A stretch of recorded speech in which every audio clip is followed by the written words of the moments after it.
শীতের রাতে গরম গরম রুটির সাথে যদি ঘরে বানানো এরকম চিলি চিকেন পাওয়া যায়, তাহলে রাতের ডিনারটা জাস্ট জমে যাবে।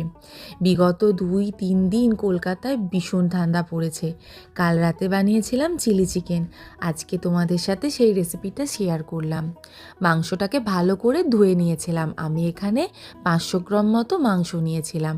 পরিষ্কার করে ধুয়ে তাতে নুন, গোলমরিচ, একটুখানি ধনেপাতা, কাঁচা লঙ্কার পেস্ট, একটু পেঁয়াজের পেস্ট, আদা রসুনের পেস্ট, একটু সাদা তেল, একটু শুকনো লঙ্কা গুঁড়ো, সামান্য পরিমাণে সাদা তেল দিয়ে খানিকক্ষণ ম্যারিনেট করে রেখে দিয়েছিলাম।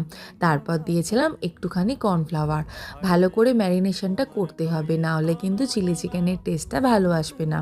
তারপর কড়াই গরম করে হালকা করে পকোড়াগুলো ভেজে নিয়েছিলাম। বেশি ভাজার দরকার নেই, মোটামুটি গোল্ডেন মতো ভাজলেই হবে।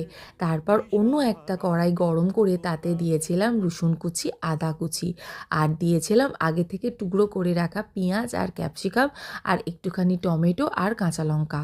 ভালো করে সবজিগুলো ভেজে নেওয়ার পর তাতে দিলাম টমেটো সস আর সোয়া সস, সামান্য পরিমাণে নুন দিয়েছিলাম, একটু কাশ্মীরি লঙ্কার গুঁড়ো দিয়েছিলাম।